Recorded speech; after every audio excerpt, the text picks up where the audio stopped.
Good evening, dear listener. Come, settle in beneath your blankets, perhaps with a warm cup of tea cradled in your hands. Let the day slip gently away. Tonight, we share a quiet mystery with dear Miss Marple. Nothing to startle, only a gentle puzzle to unwind your thoughts. If these comforting tales bring you peace, do consider subscribing for more soothing mysteries to ease you towards sleep. Now, breathe slowly and let us begin. In the gentle village of St. Mary Mead, where roses climb old stone walls and the church clock chimes with quiet certainty, there lived two sisters who had shared the same roof for nearly all their lives. One was remembered by all as kind and generous to a fault. The other, people whispered, had once spoken words of deep hurt toward her. Yet years had passed, and the old bitterness seemed long faded. Or so it appeared. For sometimes, the most ordinary family ties hold secrets that wait, patient as winter frost, to reveal themselves in the softest light. Chapter 1. The Quiet Beginning. Miss Jane Marple sat in her favorite armchair beside the window of her small, neat house on the edge of St. Mary Mead. The room was bathed in the soft, pale gold of late afternoon sunlight that slipped through the fine lace curtains and lay in gentle patches across the faded turkey carpet. Her knitting needles moved with their familiar rhythmic click-click, a sound as regular and reassuring as the ticking of the grandfather clock in the hall. She was working on a pair of pale blue bed socks. Simple, useful things that would keep someone's feet warm on chilly evenings. There was something deeply satisfying about such small, practical creations, and only half an hour earlier, she had returned from tea at the home of her old friend, Mrs. Price Ridley. The tea had been pleasant, as always, thin cucumber sandwiches cut into neat triangles, a slice of seed cake still warm from the oven, and china tea poured from a pot with a tiny chip on its spout that no one ever mentioned. Conversation had drifted lazily, as it does in villages, from the price of coal to the new hymnals in the church, and finally, almost as an afterthought, to the recent passing of Mr. Harold Abercrombie. Mr. Abercrombie had lived for more than 40 years at the Larches, the handsome, ivy-covered house that stood at the very end of the lane, where the road widened into a gravel sweep and the garden stretched away toward a small copse of beech trees. He had been a quiet, dignified man, untall and slightly stooped in his later years, with a soft voice and a habit of polishing his spectacles whenever he was thinking. Everyone agreed he had been a good father, a kind neighbor, and a faithful church warden for nearly 3 decades. His death, though expected after a long illness, had left a small hush over the village, the sort of hush that comes when a familiar figure finally steps off the stage. He had lived alone with his 2 daughters since the death of their mother some 25 years earlier. Eleanor, the elder by 3 years, had taken charge of the household almost at once. She was a tall woman with a calm, capable face, gray-streaked hair always pinned neatly, and a quiet way of organizing things so that everything ran smoothly without anyone quite noticing how much effort it took. She had never married, and instead she had devoted herself to her father's comfort, to the garden he loved, and to keeping the big house in good order. People said she was the backbone of the family, steady as the old oak at the bottom of the lawn. Beatrice, the younger sister, had once been quite different. In her girlhood, she had been bright-eyed and quick to laugh, fond of music and village dances, and spoken of, kindly, as the lively one. Then, at 26, she had married a young man named Charles Langley, who had come to St. Mary Mead to work for a few months on the new drainage scheme. The marriage had seemed romantic at first. Everyone remembered how Beatrice's cheeks had flushed whenever he entered a room. But it had not lasted. After only 18 months, Charles had left, quietly and without public explanation, and Beatrice had returned to the Larches, subdued and changed. She had never spoken of the matter again, and in time the village had stopped asking. For the past 15 years, the two sisters had lived together under the same roof, caring for their father as his strength slowly ebbed. Beatrice had taken on the quieter tasks, reading aloud from the newspaper each evening, tending the houseplants that stood on every windowsill, preparing the light suppers their father could still enjoy. Eleanor managed the accounts, dealt with the doctor, and saw to the garden. They were often seen walking together on fine afternoons, arm in arm along the lane, two figures in sensible coats and comfortable shoes. The village called them the Abercrombie sisters with real affection, though in recent years, one or two people had noticed how much quieter Beatrice had become, almost as though she had folded herself away inside some private space where few could follow. Now Mr. Abercrombie was gone.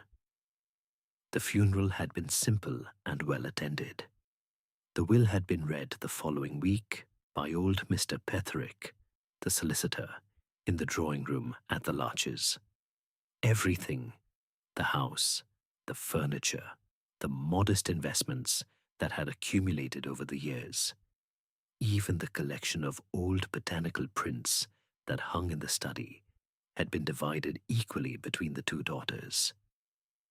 There had been no surprises, no codicils, no hint of favoritism, just the calm, even-handed fairness that everyone had expected from Harold Abercrombie. Miss Marple had not attended the reading, of course, but Mrs. Price Ridley had told her every detail over the teacups that afternoon. Not a cross word between them, she had said with satisfaction. Eleanor read the document aloud herself, and Beatrice simply nodded. They thanked Mr. Petherick very prettily, and then they all had sherry. Such a comfort, Jane, when families behave sensibly. Miss Marple had agreed. She always felt a quiet pleasure when order and decency prevailed. As she sat now, turning another row of stitches, she let her thoughts drift gently over the Abercrombie household. Two sisters, bound by long habit and shared grief, now facing the future together in the same old house. The garden would need pruning soon. The roses would want deadheading. Life would go on, steady and unhurried, as it always did in St. Mary Mead.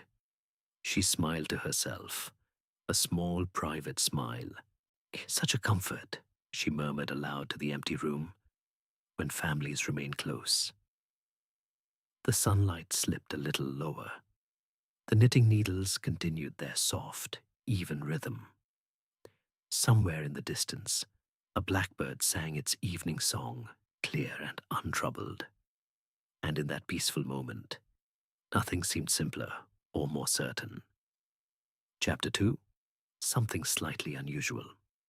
Miss Jane Marple continued her peaceful routine in the days that followed Mr. Abercrombie's passing. The village moved at its usual gentle pace. The milkman made his rounds before dawn with the soft clink of bottles. The church bells rang for matins in their measured way, and the post arrived punctually at 8:30, carried by young Tommy Pierce on his bicycle. Miss Marple found herself thinking often of the two sisters at the Larches.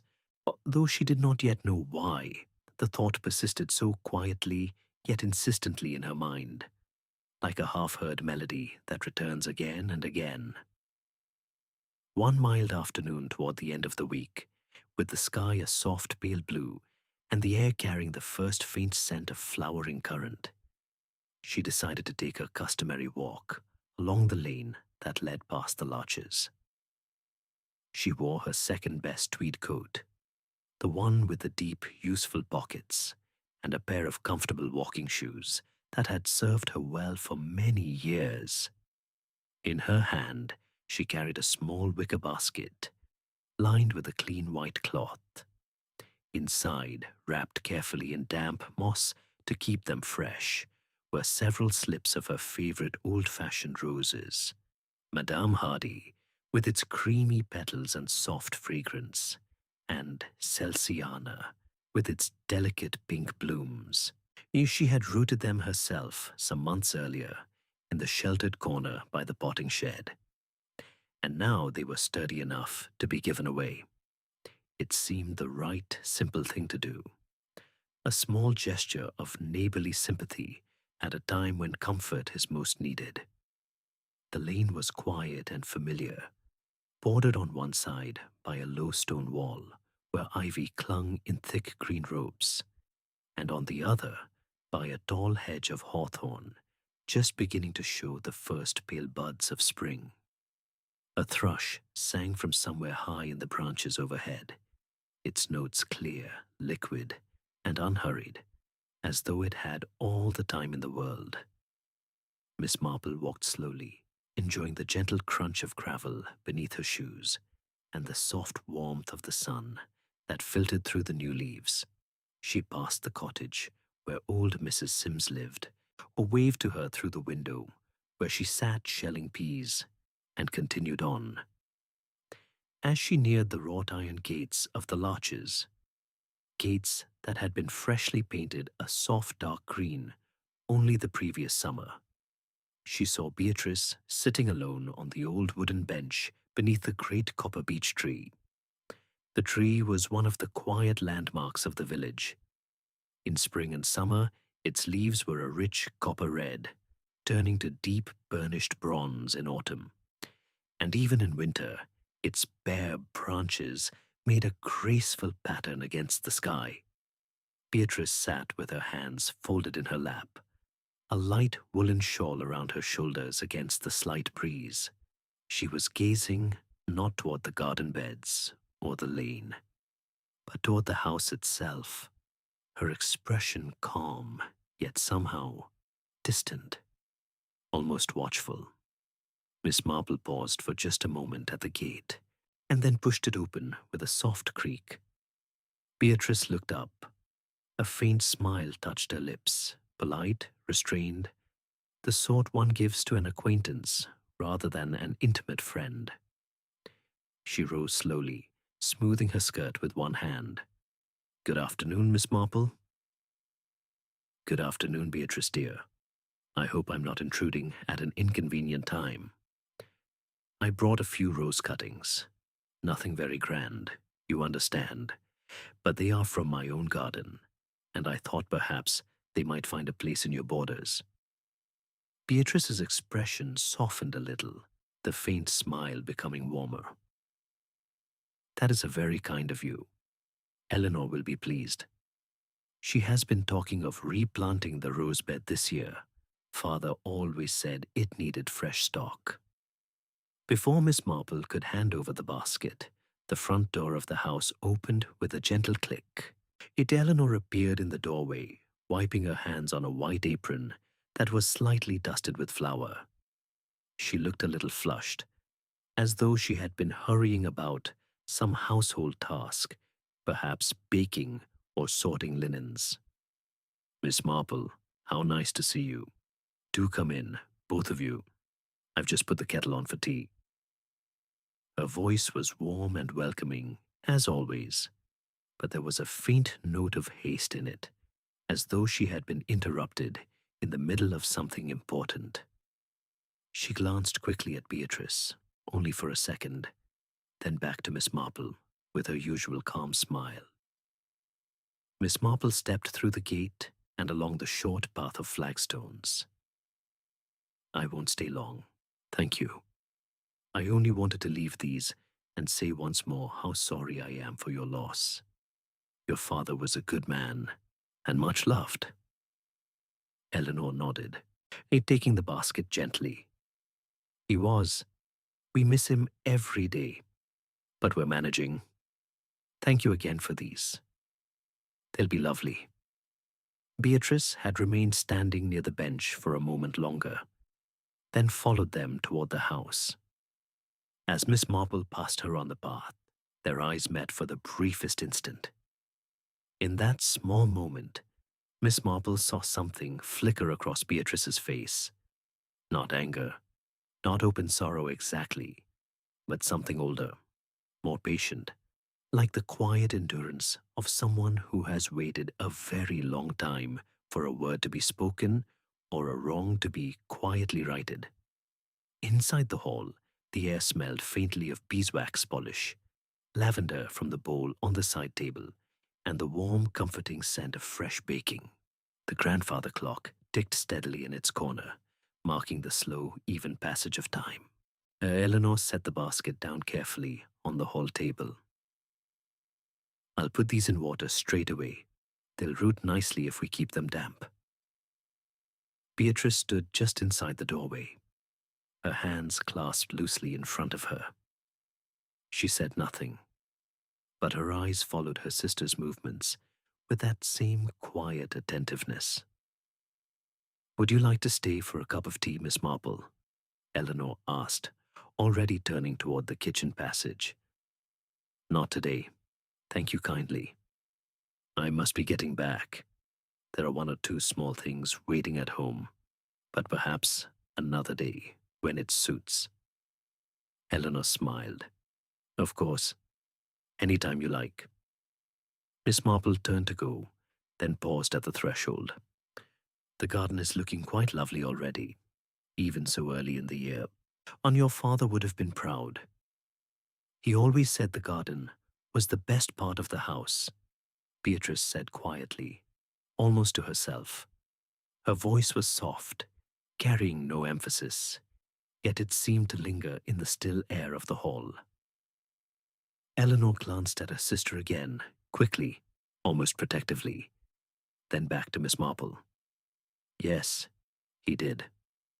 Miss Marple said her goodbyes and stepped out once more into the afternoon light. The gate closed behind her with a gentle latch. As she walked slowly back down the lane, basket now empty and swinging lightly at her side, she found herself turning over the small scene in her mind.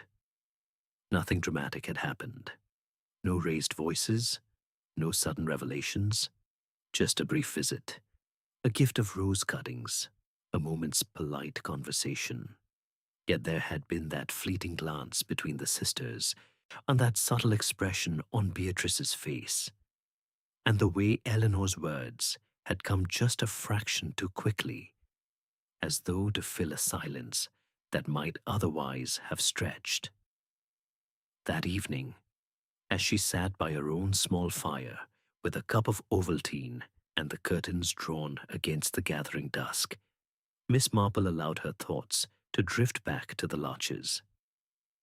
She remembered something Mrs. Price Ridley had mentioned almost in passing at tea the other day. That years ago, when Beatrice's marriage to Charles Langley had ended so abruptly, there had been a sharp exchange between the sisters. Eleanor had spoken harshly, words about selfishness, about bringing unnecessary trouble to the family. Beatrice had not answered back. She had simply gone quiet and stayed quiet ever since. The village had called it a rift at the time, though no one outside the family circle knew the full details. In time, the talk had faded, as village talk always does, and the sisters had gone on living together under the same roof as though nothing of importance had ever occurred. Miss Marple set her cup down carefully on the small table beside her chair. The vengeful sister, she murmured softly to the quiet room. The phrase had come into her mind unbidden, perhaps from some half-remembered tale, or perhaps simply because it seemed just for a moment, to fit the odd little atmosphere she had sensed that afternoon beneath the copper beech. She took up her knitting once more. The pale blue bed socks, half finished now, and the needles resumed their steady, soothing click, click. Outside, an owl called once, low and soft, from the direction of the copse, and the fire settled with a gentle sigh of burning wood. Nothing had really happened, she told herself calmly. Just a small, ordinary visit on an ordinary afternoon. Yet something had shifted, ever so slightly, like the first fine crack in ice on a still pond when the first breath of spring is near. Miss Marple smiled faintly to herself, a small, private smile. We shall see, she said aloud, as though answering a question that had not yet been spoken. The clock in the hall chimed 9, soft and unhurried. The house settled into its nighttime quiet. And in St. Mary Mead, another peaceful day drew slowly to its close. Chapter 3. Gentle Observations. In the weeks that followed her visit to the Larches, Miss Jane Marple returned to the small, comforting rhythms that had shaped her days for so many years. The mornings began with the soft clatter of the kettle on the gas ring, the measured scooping of the loose tea into the warmed pot, and the gentle unfolding of the morning newspaper across the breakfast table. Afternoons were for light gardening or knitting by the window, evenings for a short walk or a chapter or two from whatever book lay open on the small rosewood table beside her chair. Nothing hurried, nothing forced, just the steady, unremarkable passage of time that St. Mary Mead wore so gracefully. Yet even in this calm routine, Miss Marple remained quietly attentive. She had long ago learned that the most revealing things in life are rarely announced with fanfare. They slip into view through small habits, repeated gestures, the way someone pauses before answering a question, or the glance that lingers a second too long. So she listened, and as she always did, to the gentle currents of village talk, and she watched, without appearing to watch, the two sisters at the Larches. On Sunday mornings, she saw them at church. They sat together in the fourth pew from the front on the right-hand side, the same pew their parents had occupied for decades. Eleanor always arrived first, carrying the hymn book and the small embroidered cushion she used because the wooden benches had grown hard with age. Beatrice followed a moment or two later, slipping quietly into the seat beside her sister. They shared the same hymn book, heads inclined close during the singing, voices soft but steady. After the service, they lingered only briefly in the churchyard to exchange a few polite words with the vicar and one or two neighbors, then walked home arm in arm along the lane, just as they had done when their father was alive. Mrs. Dean, who kept the post office and knew everyone's comings and goings, remarked to Miss Marple one morning while stamping a parcel. "Beatrice has started coming to the afternoon service as well, you know. Every Wednesday now, regular as clockwork. Used to stay home with her father, reading to him or sitting by the fire. It's nice to see her out again, isn't it?" Miss Marple nodded, accepting her change with a small smile. "Very nice. A change of air does one good." A few days later, she met Dr. Haydock on the high street near the greengrocer's. He was carrying a string bag of apples and looking rather pleased with himself. They stopped to exchange greetings under the striped awning. "Eleanor Abercrombie seems a little tired these days," he observed, after the usual pleasantries. "Nothing serious, mind you. Just the ordinary strain that comes after losing someone close. She's been sorting papers, seeing to the probate, managing the household accounts. Insists on doing most of it herself. Beatrice offers to help, but Eleanor waves her off. says it's nothing she can't manage. Typical of her, of course. Always the one in charge. Miss Marple tilted her head slightly. And Beatrice? How does she seem? Quiet, Dr. Haydock replied. More so than usual, perhaps.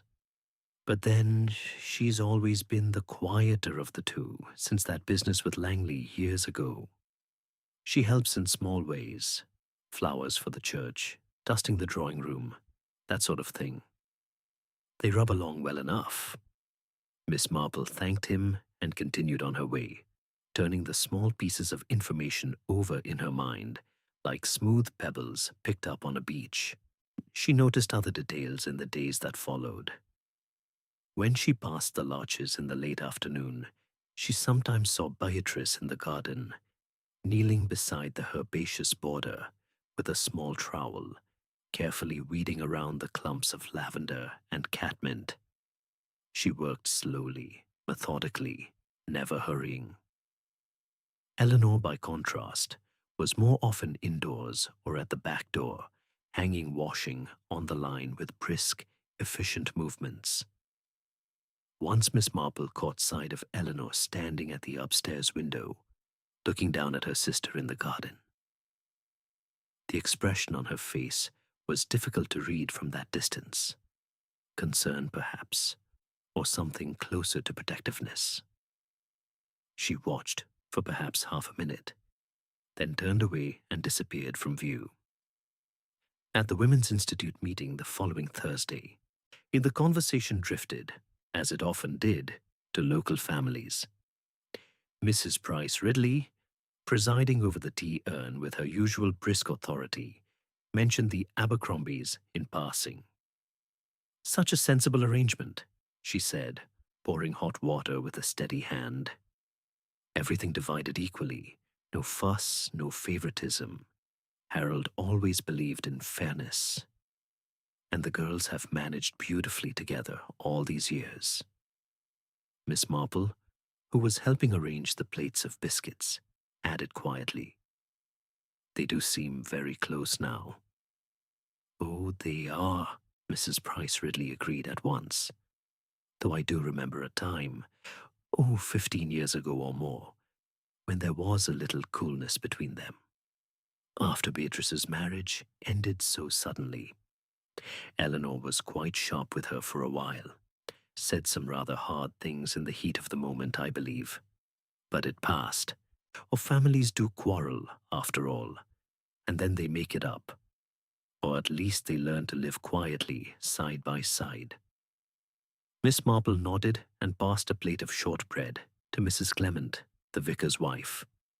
She said nothing more, but the remark stayed with her. Another small observation came one rainy afternoon when Miss Marple took shelter under the lich gate after visiting the church to arrange flowers for the altar. Through the curtain of fine rain, she saw Eleanor and Beatrice walking home together, under a single large black umbrella. Eleanor held it high, tilting it carefully, so that Beatrice stayed dry. They moved in step, not speaking, yet there was an ease in the way they matched each other's pace. When they reached the gate of the larches, Eleanor lowered the umbrella, shook the rain from it with a quick, practiced flick, and opened the gate for her sister. Beatrice stepped through first. Eleanor followed, closing the gate behind them with a soft click. It was nothing dramatic, only two sisters coming home on a wet afternoon. Yet Miss Marple stood a moment longer under the lich gate, watching the house until the lights appeared in the downstairs windows, warm and steady against the grey day. That evening, back in her own sitting room, with the fire burning low and a shawl around her shoulders, Miss Marple took up her knitting once more. The pale blue bed socks were nearly finished now. Only the toe decreases remained. As the needles moved in their familiar pattern, she let her thoughts drift over the small details she had gathered. Beatrice's new habit of attending afternoon services. Eleanor's insistence on handling the estate papers alone, and the quiet way Beatrice worked in the garden, while Eleanor watched from above, the single umbrella shared on a rainy day. None of it pointed to any great disturbance. No raised voices had been reported, no doors slammed, no public disagreements. Yet there was a subtle difference in the air around the Larches now that their father was gone.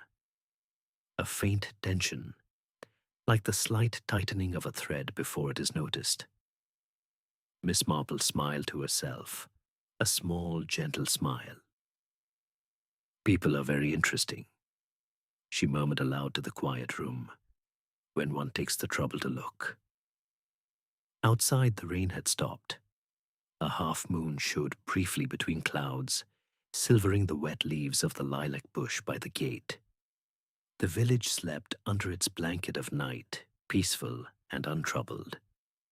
And in her small house, Miss Marple continued her knitting, a stitch by careful stitch, content to wait until the next small piece of the pattern revealed itself in its own good time. Chapter 4. A calm contradiction. One quiet Tuesday morning in early May, when the hawthorn was in full white bloom along the lanes, and the air carried the sweet, clean scent of new grass, Miss Marple received a small cream-colored envelope pushed through her letterbox. Inside was a neatly written note from Eleanor Abercrombie, inviting her to tea at the Larches the following afternoon.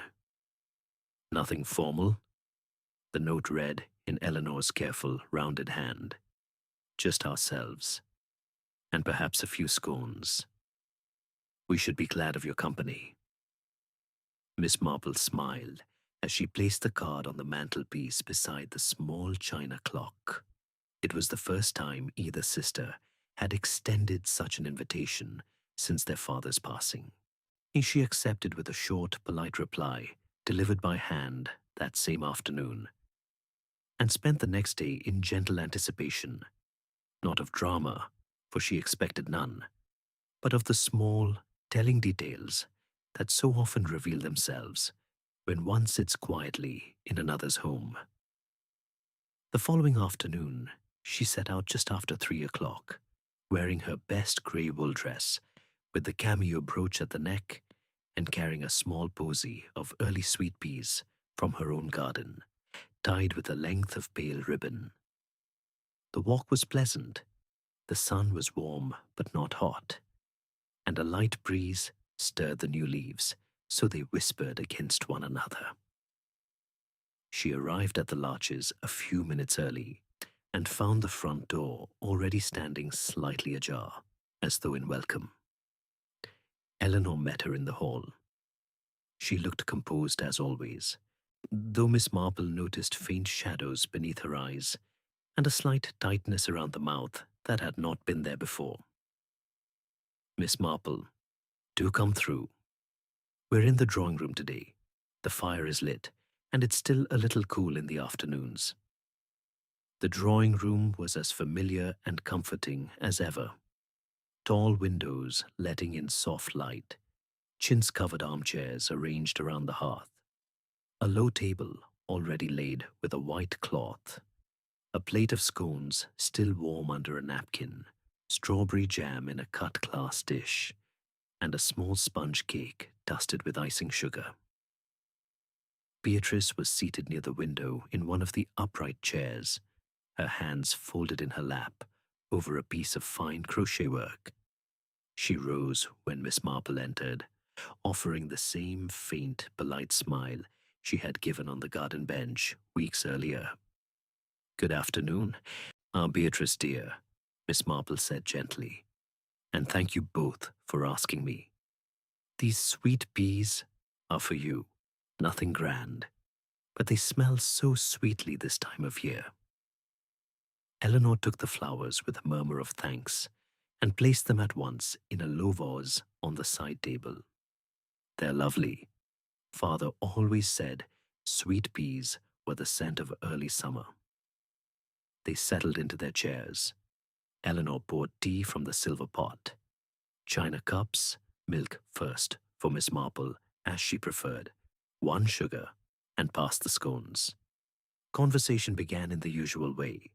The weather, promising, the roses in the garden, coming on nicely thanks to the cuttings Miss Marple had brought, the new hymn book the choir was using, a little thin in the tenor parts, but pleasant enough. After a time, the talk turned, naturally enough, to Mr. Abercrombie. Eleanor spoke of him with quiet affection, recounting small memories. How he liked his tea exactly so. How he had read the same botanical books over and over. How he had insisted on walking to the gate every evening to watch the sunset, even when his legs were unsteady. Father always said the house should go to both of us, Eleanor said, setting her cup down carefully. No question of one having more than the other.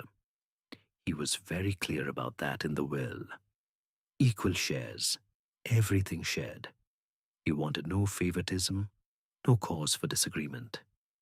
Beatrice looked into the low fire. Her fingers had stilled on the crochet hook. He was very fair, she said quietly. Always. Miss Marple took a small bite of scone, chewed thoughtfully, then asked in her mildest voice, I wonder, did your father ever mention old letters? People sometimes keep them for years, tucked away in drawers or boxes, meaning to sort them one day. Eleanor gave a soft laugh, almost too quick. Only the usual family ones, birthday cards, Christmas greetings, that sort of thing. Nothing of any importance. We've been through most of the papers already. Nothing out of the ordinary. Beatrice's cup trembled, just the faintest tremor, against its saucer. She steadied it with her other hand almost at once, but Miss Marple had seen it. The room remained perfectly quiet, except for the gentle tick of the mantel clock and the occasional soft pop of a coal in the grate. Miss Marple nodded, as though the answer satisfied her completely. Of course. Families keep so many small things, don't they? Little reminders of days gone by. The conversation drifted on to safer ground. The new curtains, Mrs. E. Clement was making for the church vestry, the price of coal rising again. But Miss Marple's mind had caught on something small yet stubborn. Eleanor had spoken of fairness, of equality, of no favoritism. Yet Beatrice had said almost nothing beyond that one quiet agreement. And there had been that tremor, that momentary loss of composure when letters were mentioned. Later, as Miss Marple prepared to leave, Eleanor walked her to the door, while Beatrice remained seated by the window, her crochet work once more in motion. At the threshold, Eleanor paused. Thank you again for coming, Miss Marple. It was good to have you here. Miss Marple turned, meeting Eleanor's eyes directly for a moment. It is always pleasant to sit with old friends, and sometimes talking of the past helps the present feel a little lighter. Eleanor's smile remained fixed, but her fingers tightened briefly on the edge of the door. Yes, perhaps. Miss Marple walked home slowly along the lane, the late afternoon sun slanting low across the fields. She thought of Eleanor's quick denial of any important letters, of Beatrice's silent tremor, of the repeated insistence on fairness and equality. And she remembered something Mrs. Price Ridley had said weeks earlier, almost forgotten until now, that after Beatrice's marriage ended, Eleanor had once spoken bitterly, words about selfishness, about bringing shame and trouble to the family. Beatrice had not replied. She had simply withdrawn into silence. If Beatrice had been the one wronged, if Eleanor had once been harsh, why then did Eleanor now speak so insistently of fairness and shared inheritance? Why did she handle every detail of the estate alone, brushing aside Beatrice's offers of help? And why did Beatrice sit so quietly, watching, waiting, never pressing, never complaining? The phrase returned once more, soft as a whisper in the evening air. The vengeful sister. But whose vengeance? And against whom? Miss Marple reached her own gate as the first star appeared low in the sky. She paused on the path, looking back towards the larches, where lights now glowed in the downstairs windows, warm and steady. Nothing had been said that was openly contradictory. Yet the calm surface of the afternoon tea had shown ever so faintly a crack. She let herself into the house, closed the door gently behind her, and hung her coat on the hall stand. And the fire in the sitting room had been banked low. She stirred it once with the poker, added a small log, and watched the flames catch and rise. Sometimes, she said aloud to the empty room, the person who appears most protective is protecting something quite different from what we suppose. She took up her knitting, the pale blue bed socks, now complete except for the final grafting of the toes, and settled into her chair. The needles resumed their soft, even rhythm. Outside, an owl called once from the direction of the copse, low and mournful. The house settled into its nighttime quiet. Miss Marple smiled faintly to herself. The small contradiction had appeared at last, quiet, logical, and impossible to ignore.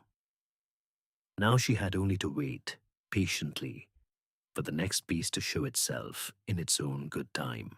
In Chapter 5, A Detail, Revisited.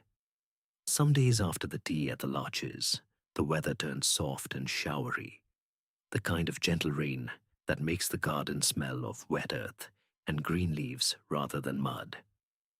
Miss Marple found herself with a free afternoon and decided, quite naturally, to pay a short call on old Mrs. Sims. Mrs. Sims lived in a tiny brick cottage, halfway down the lane toward the church, the one with the blue painted door and the window boxes full of pansies, even in May. She had once been parlour maid at the Larches for nearly 20 years, long enough to have seen the Abercrombie girls grow from children into the women they now were. And though she had retired more than a decade earlier, her memory remained sharp as a new pin when it came to the household she had served. Miss Marple carried with her a small pot of homemade lemon curd, tied with a scrap of gingham, and a few fresh eggs from her own hens. Mrs. Sims greeted her with genuine pleasure, ushering her into the tiny parlour where a low fire burned and a kettle already sang on the hob. "Sit yourself down, Miss Marple, too. I'll have the tea in a jiffy. Lemon curd. You spoil me." They settled with cups of strong Indian tea and slices of Mrs. Sims's plain seed cake. Conversation began with the usual small things, the price of butter, the new curate's sermons being a little long, the way the rain had brought the slugs out in force. Then, almost idly, Miss Marple steered the talk toward the Larches. "I was there the other afternoon for tea," she said mildly. "Eleanor and Beatrice are managing very well, I think. The house feels just the same, yet different now that Mr. Abercrombie is gone." Mrs. Sims nodded, stirring her tea slowly. "Aye, they're good girls, both of them. Always were, in their way. Miss Eleanor, the steady one, Miss Beatrice, the gentle one. Though it wasn't always easy between them, was it?" Miss Marple waited, letting the silence do its gentle work. Mrs. Sims sighed, a small remembering sound. "After that business with Mr. Langley, Miss Beatrice's husband that was, things changed for a while. He was a nice enough young man, mind, but not steady. The marriage didn't last long. 18 months, perhaps a bit more. Then he left, quiet like, no big scenes. Miss Beatrice came home again, very quiet, very pale. Didn't say much to anyone." She paused, looking into the fire. Miss Eleanor took it hard. Not just the leaving, but the talk. People whispered, You know how they do. Said Miss Beatrice had been flighty, selfish even. Miss Eleanor heard it all, and it made her angry. One day, I must have been polishing the silver in the dining room. I heard them in the morning room.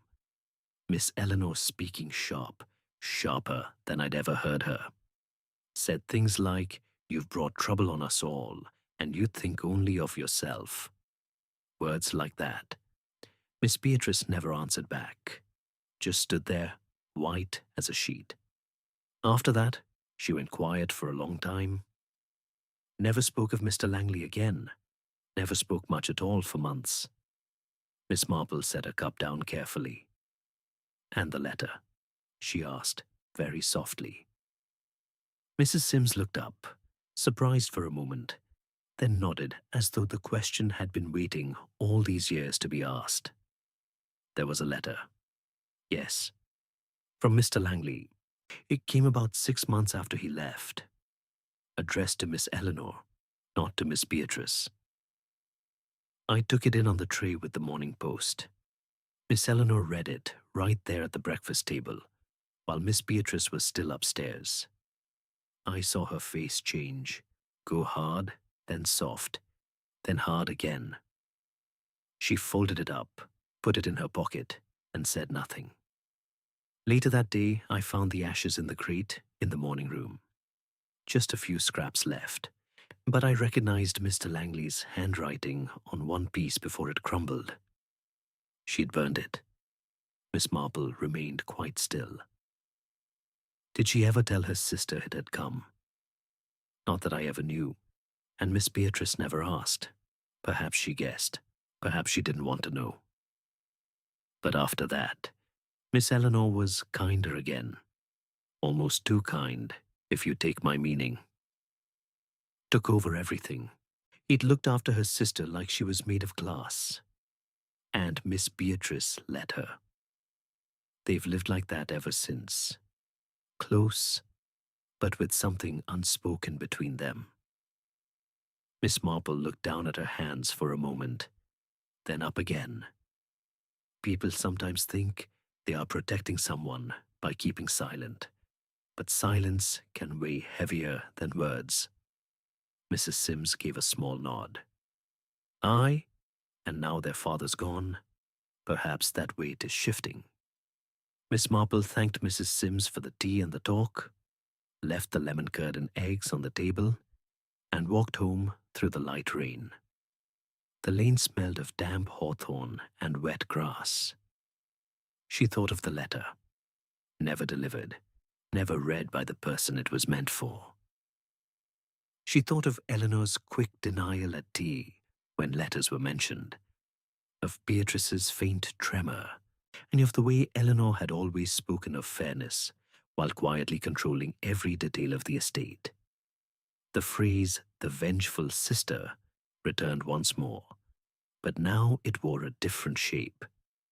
Not Beatrice, harboring old anger and waiting to strike. Not Beatrice at all. By the time she reached her own gate, the rain had eased to a fine mist. She let herself in, shook the drops from her umbrella, and hung her coat to dry. In the sitting room, the fire was already laid. She put a match to it and watched the kindling catch.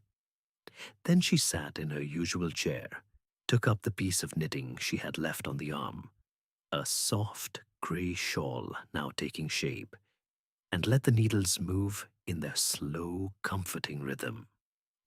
The detail had been there all along, tucked away like an old letter in a drawer.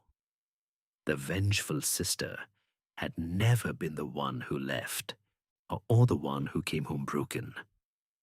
It had been Eleanor. Her supposed harsh words, years ago, not cruelty, but fear. Her silence about the letter, not malice, but a desperate wish to shield her younger sister from more pain. Yet in shielding, she had kept Beatrice from the chance of understanding, of forgiveness, of closing the circle. And so the silence had grown year by quiet year, until it became its own small prison. Miss Marple smiled faintly to herself. The direction of the mystery had turned at last, not toward revenge or bitterness, but towards something far simpler, far more human. The mistakes people make when they love too protectively. Outside, the mist thickened into soft dusk. The house settled around her with its familiar small sounds, the tick of the clock, the gentle crackle of the fire, or the faint patter of rain against the window. Miss Marple continued knitting, row by careful row, content that the next small truth would come when it was ready. There was no hurry. In St. Mary Mead, truths, like roses, bloomed best in their own good time. Chapter 6. Quiet Explanation. One soft evening toward the end of May, when the days were lengthening and the sky stayed light until nearly 9 o'clock, Miss Marple walked once more along the familiar lane to the Larches. She carried nothing in her hands this time. No cuttings, no small gift, only the quiet certainty that the moment had come to speak plainly, though gently. The air was warm and still, scented with lilac from the hedge near the church, and the faint sweetness of early honeysuckle climbing the wall by the gate. A blackbird sang its evening song from the copper beech, a clear and unhurried. She had written a short note the previous day, asking if she might call after supper. Eleanor had replied at once, in her usual neat hand. "We should be glad to see you, Miss Marple. Come whenever it suits." Beatrice had added a single line beneath. "Please do." The front door stood open to the warm evening.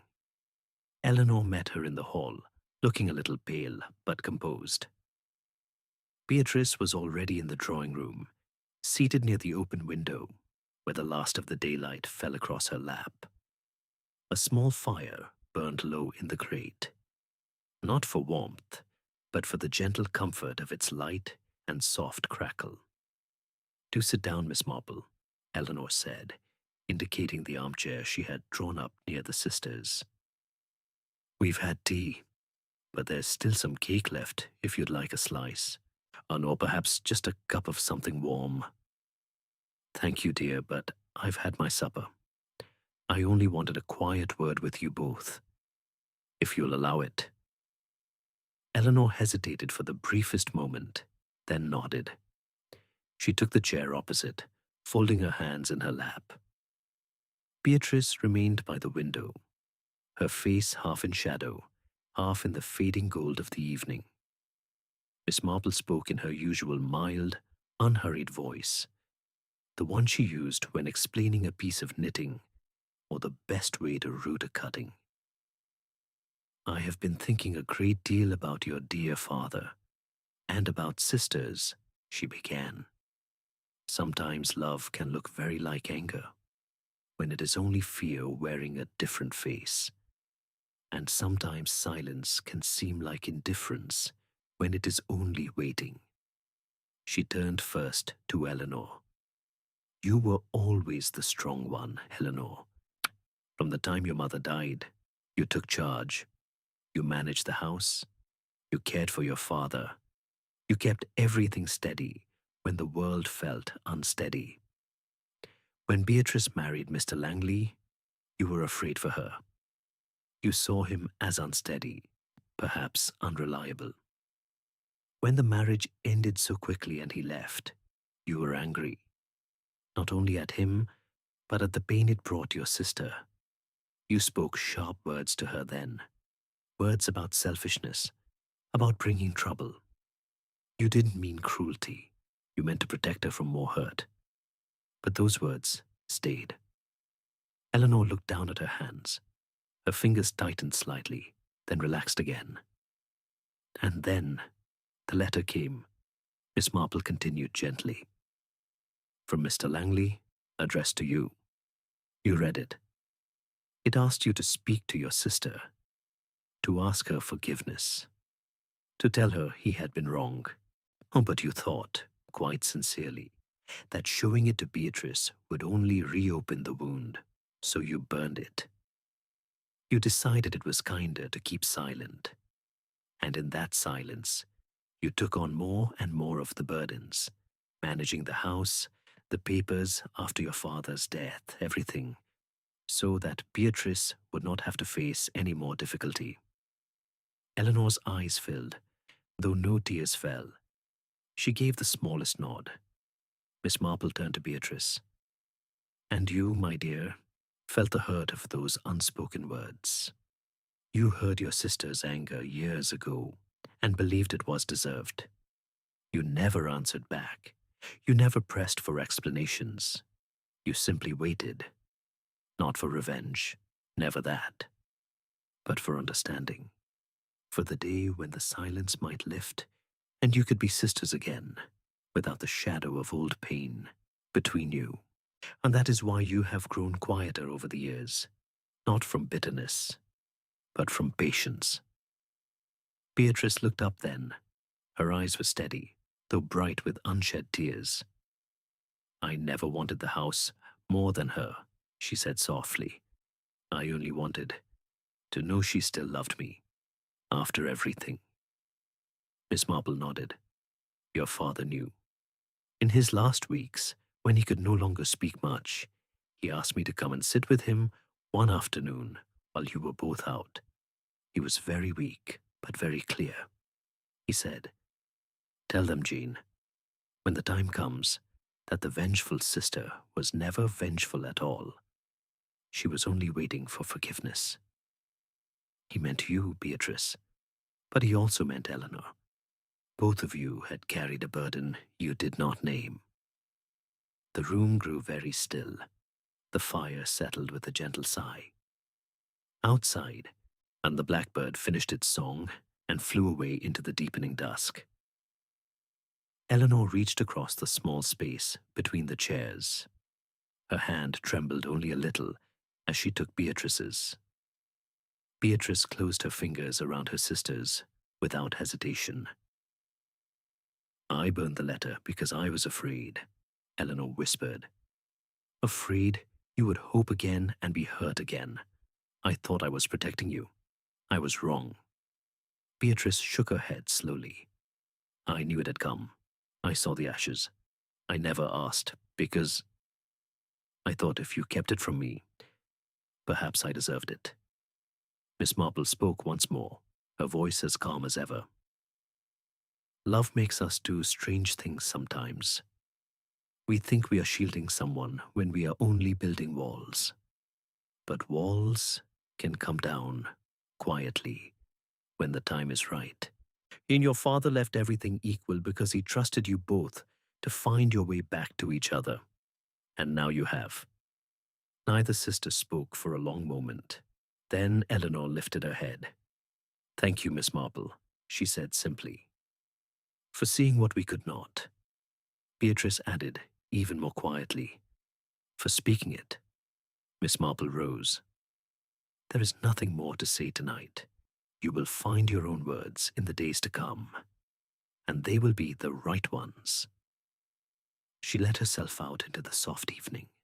The lane was empty, the sky a deep velvet blue, pricked with the first stars.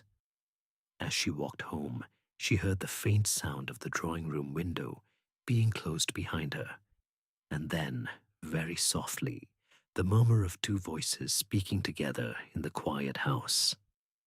The phrase, the vengeful sister, had finally revealed its true meaning. It had never pointed to Beatrice waiting to strike. It had described Eleanor's protective anger years ago, and the long, silent guard she had kept over her sister's heart. And Beatrice had waited, not for vengeance, but for the moment when that guard could be lowered, when forgiveness could flow freely in both directions. Miss Marple reached her own gate, paused to look up at the quiet stars, and smiled. All was as it should be. Not perfect, perhaps. Families rarely are. But peaceful, understood, and whole once more.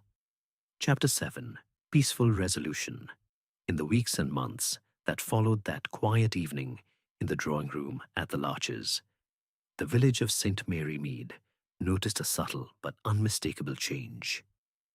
It was not dramatic, no sudden celebrations, no public announcements, but gentle, like the way dawn creeps over the fields so slowly that one only realizes the night has ended when the birds are already singing. The garden at the Larches, always well tended, began to bloom with a new generosity. The rose cuttings Miss Marple had given months earlier took root and flourished. By midsummer, the bed beneath the south wall was a soft riot of pale pink and creamy white blooms, their fragrance drifting along the lane on warm evenings. Eleanor and Beatrice could often be seen working there together now, Eleanor kneeling to tie in new shoots with soft twine, Beatrice carefully deadheading spent flowers with small secateurs. They moved without haste, pausing sometimes to point out a particularly fine bloom or to share a quiet remark about the soil or the weather. The copper beech tree is standing sentinel over the bench where Beatrice had once sat alone, now shaded two figures more often than one. Inside the house, small adjustments appeared. The heavy velvet curtains in the morning room were drawn back earlier each day to let in the light. The silver tea service, long kept for special occasions, began to appear on ordinary afternoons. Beatrice took up her crochet again, but now she worked in the drawing room rather than alone upstairs, her hook moving steadily while Eleanor read aloud from one of their father's old botanical books, passages about rare roses or the habits of bees. They laughed sometimes, soft, surprised laughter, at small memories, the way their father had once tried to graft an apple onto a pear tree and produced only puzzled disappointment. It or the Christmas when the pudding had caught fire, and he had calmly doused it with the soda siphon. The village watched these changes with the affectionate interest of people who have known a family all their lives. At the post office, Mrs. Dane remarked to anyone who would listen that the Abercrombie sisters seemed brighter these days, like they've had a good spring clean of the heart. Dr. Haydock, meeting Miss Marple on one of her walks, observed that Eleanor looked rested for the first time in years, less like she's carrying the whole world on her shoulders. Even Mrs. Price Ridley, ever the keenest observer, nodded approvingly when she saw the two sisters walking arm in arm to church on a fine Sunday morning.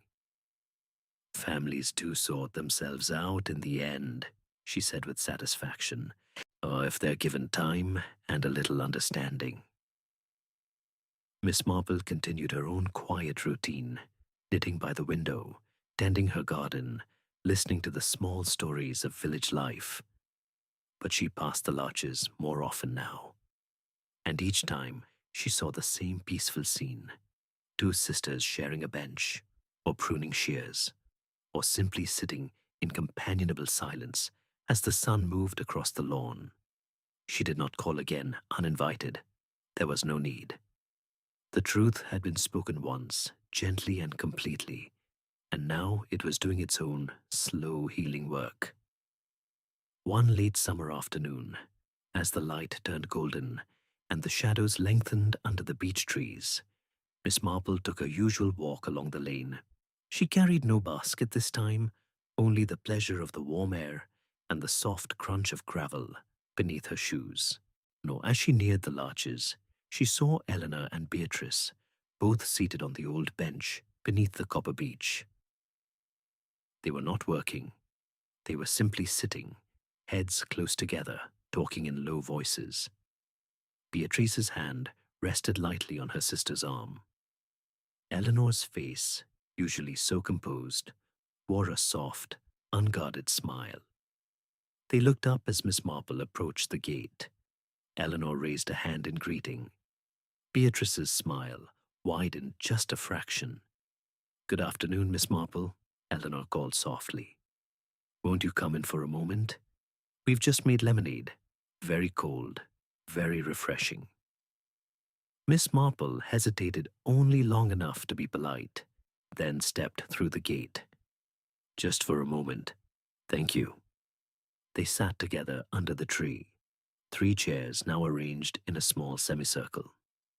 The lemonade was tart and sweet, served in tall glasses with sprigs of mint from the herb border. For a little while, they spoke of ordinary things, the promise of a good apple crop, the new hymn the choir was practicing, the way the evenings were drawing in again. Then Beatrice spoke, her voice quiet but steady. "We've been talking about the house," she said. "Not dividing it or selling it, just how we might use it better. Perhaps a small greenhouse at the end of the garden so we can start more cuttings over winter. And maybe open the upstairs rooms again. Make them bright. Invite friends for tea now and then." Eleanor nodded. Father always said the house was too big for two, but too small for loneliness. We think he was right. Miss Marple sipped her lemonade and smiled. It sounds very sensible and very kind. They sat in silence for a while after that, on the kind of silence that needs no filling. A breeze stirred the beech leaves overhead. They rustled like pages turning in an old book.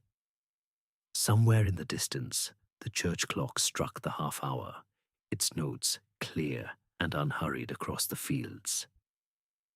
When Miss Marple rose to leave, both sisters stood with her. Eleanor touched her arm lightly. "Thank you," she said again, the words carrying all the weight of everything unspoken. Beatrice added simply, "For everything." Miss Marple patted their hands in turn. "There is nothing to thank me for. You did the hard part yourselves. Listening, speaking, forgiving. That is all that was ever needed." She walked home slowly as the sun dipped lower, painting the lane in shades of rose and gold. Behind her, the lights of the lodges came on, one by one, warm, steady, welcoming, while the garden glowed softly in the twilight. The roses, heavy with evening dew, released their fragrance into the cooling air. The title had revealed its full meaning at last. The Vengeful Sister had never described Beatrice waiting in bitterness. It had named Eleanor's long-ago anger and the protective silence she had kept for so many years, a silence born of love, not hate. And in naming it, in bringing it gently into the light, the shadow had lifted. Forgiveness had flowed quietly in both directions, restoring what had been strained but never truly broken. Order had returned to St. Mary Mead, not the rigid order of perfection, but the softer, more human order of understanding and patience. Families, after all, endure not because they are flawless, but because they learn, slowly and gently, to let old wounds heal and new days begin. Miss Marple reached her own small house as the first stars appeared. She let herself in, closed the door softly behind her, and lit the lamp on the hall table. The sitting room was warm and familiar. Her knitting lay waiting in the armchair. She settled there with a small sigh of contentment, took up the needles, and began the next row. Outside, the night settled over the village like a soft blanket. Somewhere, an owl called once, low and peaceful. The church clock chimed the hour, its notes drifting away into silence. All was calm. All was well. Sleep well, dear listener. The mystery is solved. The sisters are at peace, and the world turns gently toward morning. Good night. Chapter 8. A Gentle Epilogue. Autumn arrived in St. Mary Mead with its usual unhurried grace. The leaves on the copper beech turned first to copper bronze, then to deep burnished gold, drifting in slow spirals to the lawn below. The air carried the clean, sharp scent of wood smoke from bonfires in distant gardens, and the faint sweetness of late apples ripening in the orchards beyond the village. Days grew shorter, evenings longer, and the lamplight in cottage windows appeared earlier each afternoon, warm and welcoming against the gathering dusk. At the Larches, the rhythm of life had settled into something new, yet deeply familiar. Eleanor and Beatrice no longer moved around each other with the careful politeness of people guarding an old wound. Instead, they moved as two people who have finally remembered how to share the same space without apology or explanation. The house itself seemed to breathe more easily. Windows stood open on fine days to let in the cool autumn air, and doors between rooms remained ajar, so that voices carried softly from one part of the house to another. The grandfather clock in the hall ticked on as it always had, but now its steady beat felt less like a reminder of time passing and more like a gentle heartbeat shared between walls and people. One crisp Saturday in mid-October, when the sky was a high, pale blue and the sun shone with a mellow warmth that belied the season, the two sisters decided to hold a small tea in the garden. It was not a grand affair, nothing in their lives ever was, but a quiet gathering of a few old friends who had watched them from a distance over the years. Miss Marple was invited, of course, along with Mrs. Price Ridley, Dr. Haydock, Mrs. Clement the vicar's wife, and old Mrs. Sims, he who arrived leaning on a stout stick, but with the same bright eyes she had always possessed.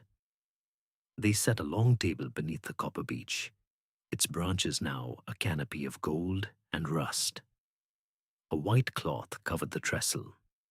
On it stood the best china, a plate of scones still warm from the oven, pots of Eleanor's homemade blackberry jam, thin slices of seed cake, and a large pot of tea wrapped in a cozy embroidered by Beatrice many years before. Small bowls of late roses, pale pink and deep crimson, stood here and there, their petals soft against the polished wood. The conversation flowed as gently as the afternoon itself.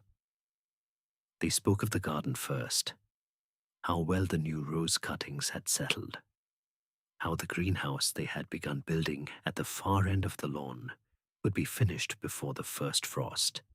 Then the talk turned to memories, harmless fond ones, of Mr. Abercrombie reading aloud from his botanical books on winter evenings, of Beatrice playing the piano in the drawing room when she was still a girl, of Eleanor organizing the church fete with quiet efficiency year after year.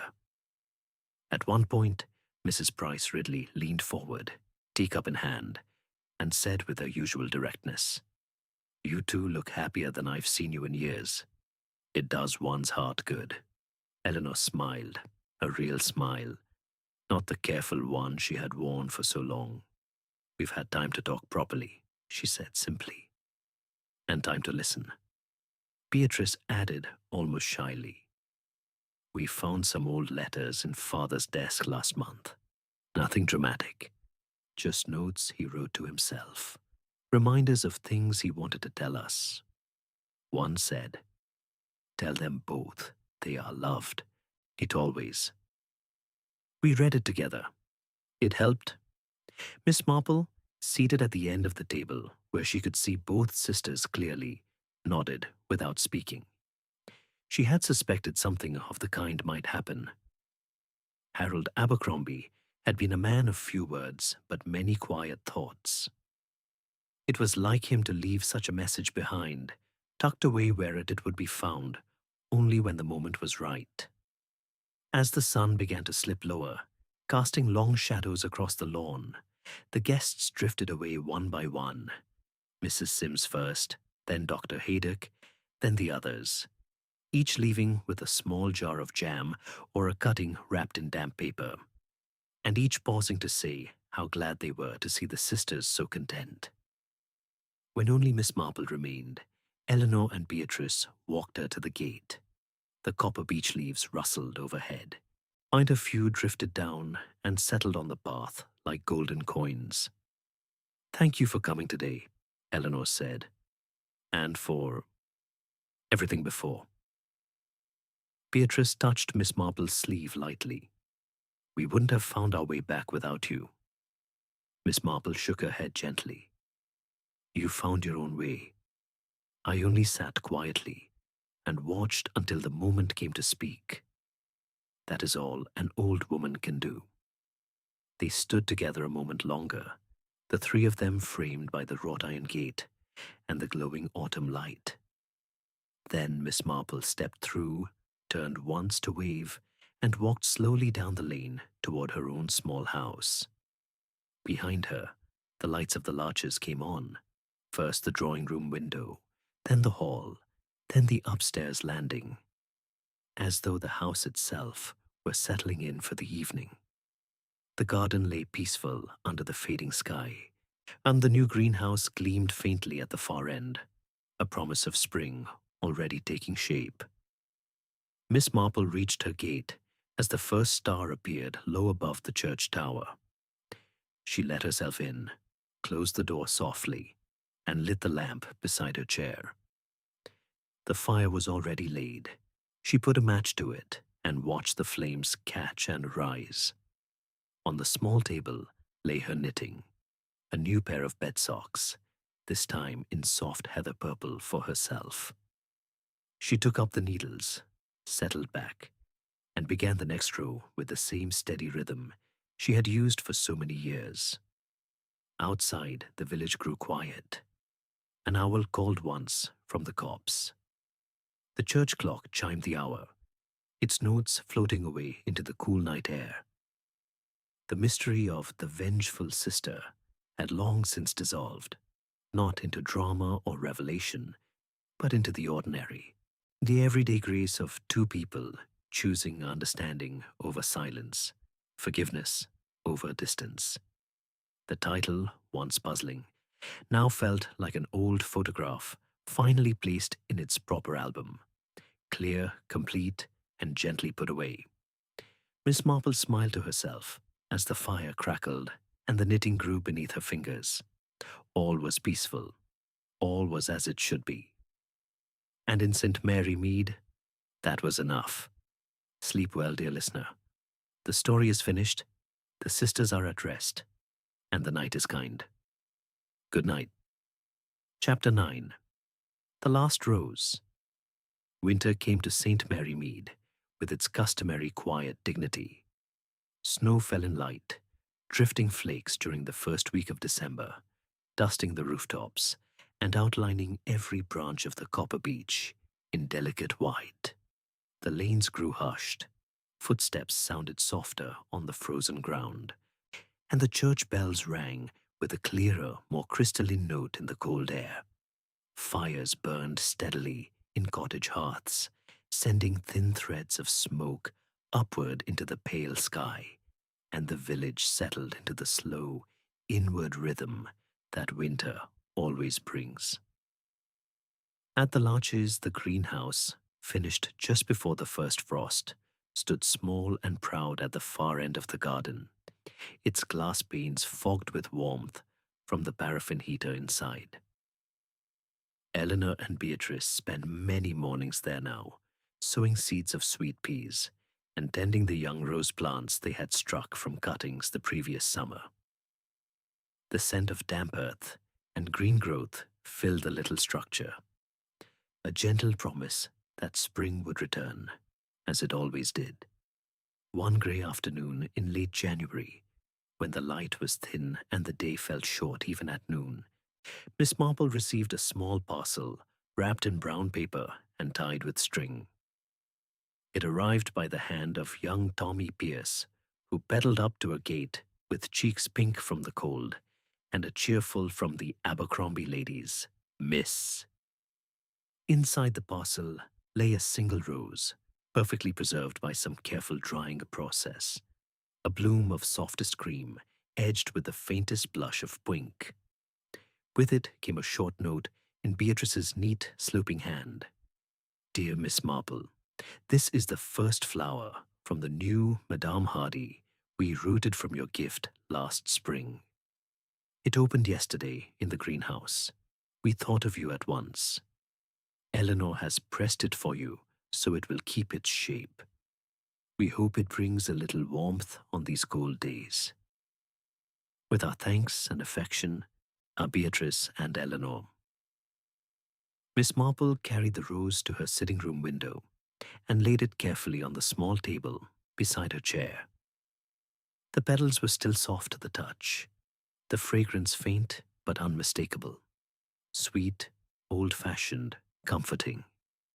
She sat for a long moment looking at it, letting the quiet joy of the gesture settle around her like a warm shawl. That evening she walked, slowly, for the path was icy, to the larches. The sky had cleared, stars showed sharp and bright above the bare branches. She carried only herself this time, no basket, no offering, for the gift had already been given. Eleanor opened the door before she could knock, as though she had been watching for her. Miss Marple, come in, come in. The fire is going well. The hall smelled of beeswax and cinnamon from a bowl of pomanders on the side table. When Beatrice appeared from the drawing room, a shawl around her shoulders, smiling in that gentle, unhurried way she had begun to wear more often. We hoped you might come, Beatrice said.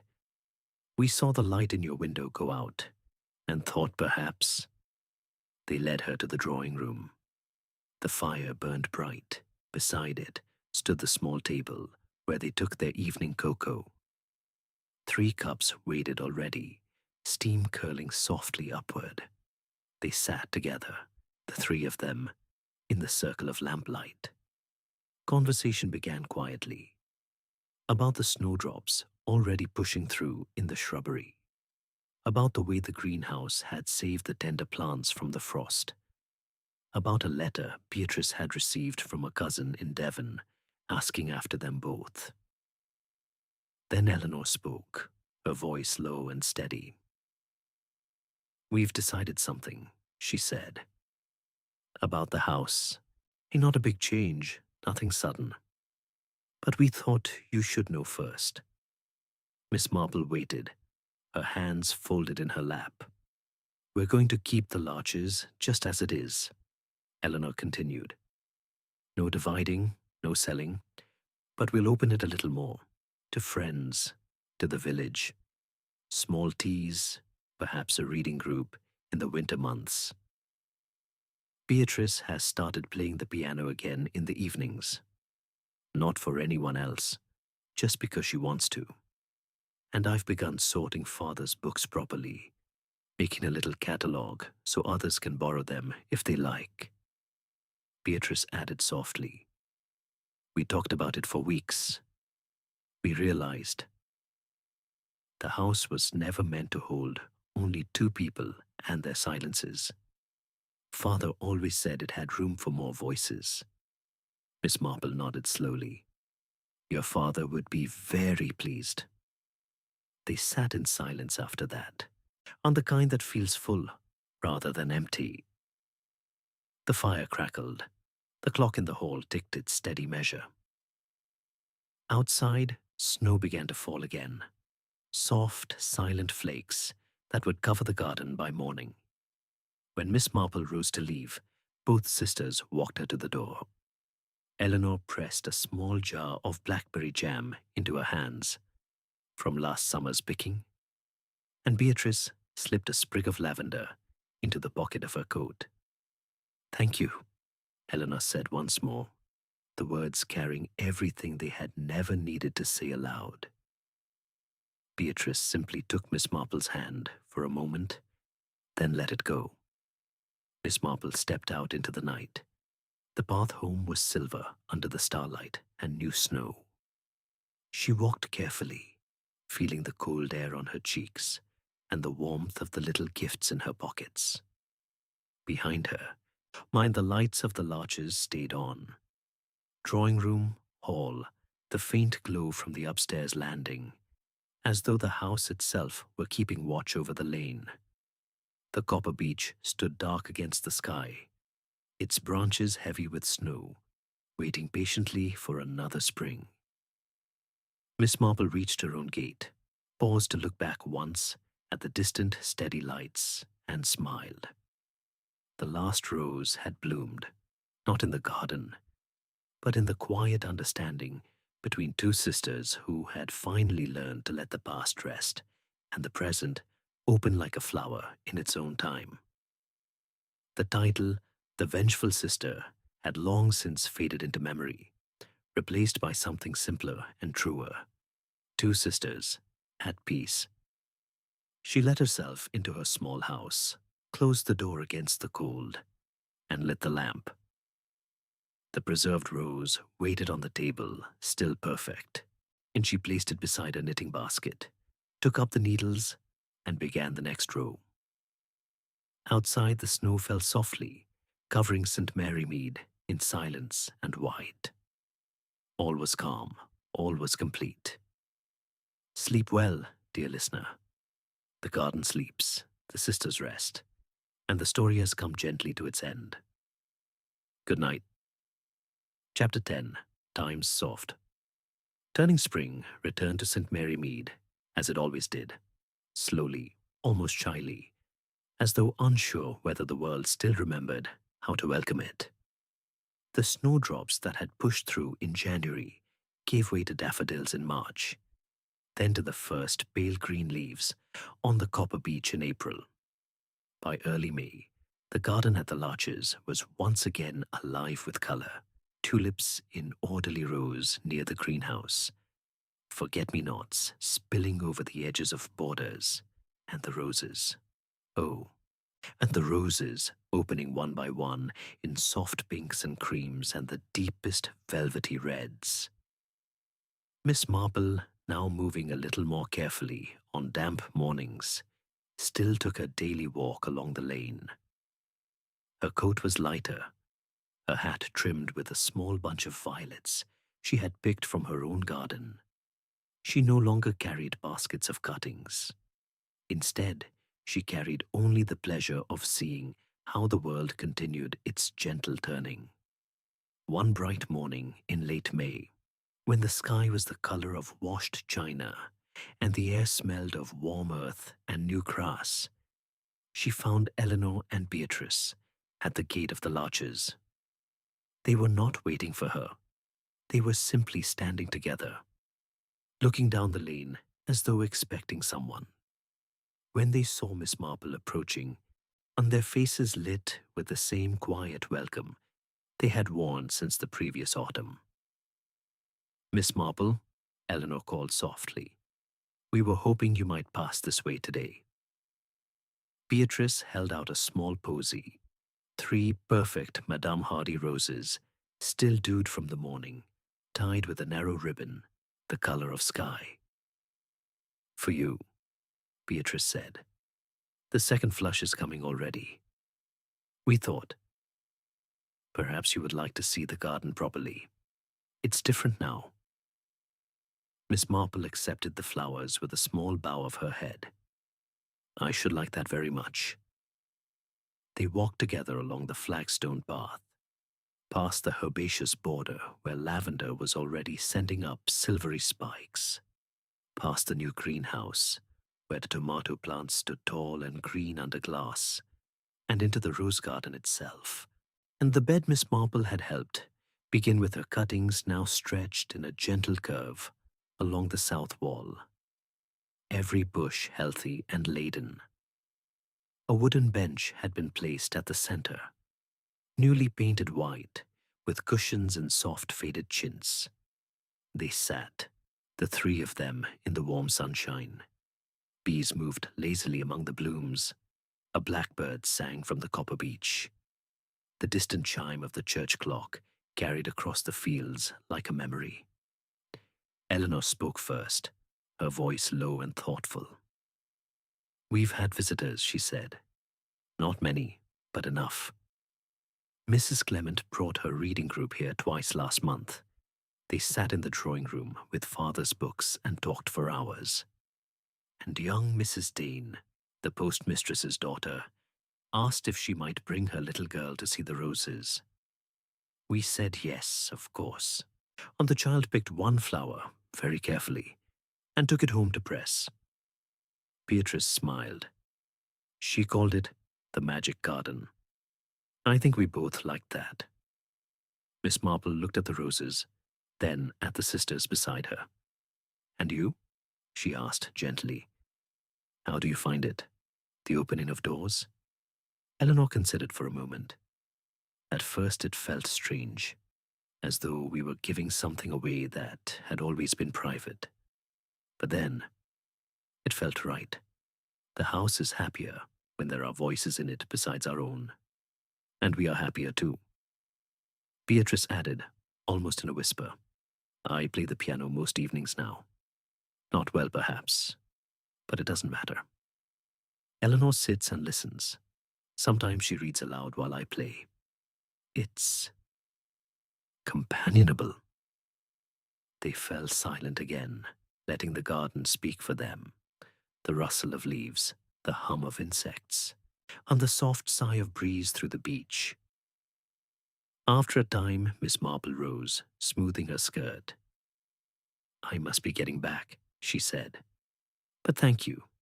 For the roses, for the garden, for letting an old woman see how beautifully things have turned out."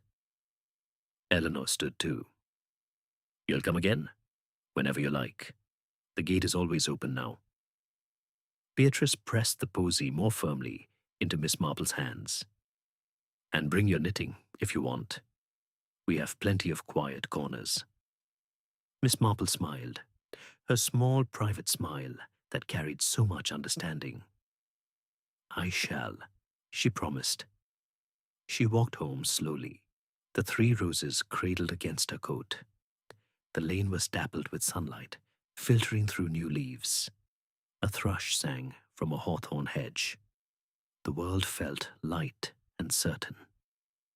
At her own gate, she paused, looked back toward the larches. The white bench under the copper beech caught the light. 2 figures still sat there, heads close, talking quietly. From this distance, they looked almost like girls again, sisters sharing a summer afternoon, as though no years of silence had ever passed between them. Inside her house, Miss Marple placed the roses in a small glass vase on the window sill, where the afternoon sun would touch them. She took up her knitting, the heather purple bed socks, nearly finished now, and settled into her chair. The needles moved at their familiar rhythm. The fire in the grate, for the evenings were still cool, crackled softly. The phrase, "the vengeful sister," had long ago lost its power to puzzle. It had never truly belonged to Beatrice, nor even to Eleanor in any lasting way. It had been only a shadow, cast by fear and love and misunderstanding, a shadow that had lifted, quietly, when 2 people chose to step into the light together. Now there was only this: a garden blooming, a house with open doors, 2 sisters who had learned to speak and to listen, and an old woman who had watched it all unfold with the patient affection of someone who knows that most mysteries are solved not by cleverness, but by time and kindness. Miss Marple glanced at the roses on the sill. One petal had already begun to loosen, ready to fall. She did not mind. Petals fall, seasons turn, stories end, and yet the garden goes on. Outside, the church clock struck the hour, its notes floating clear across the village. Somewhere, a blackbird answered. All was peaceful. All was continuing. Sleep well, dear listener. The lane is quiet. The roses are blooming, and time turns softly onward. Good night.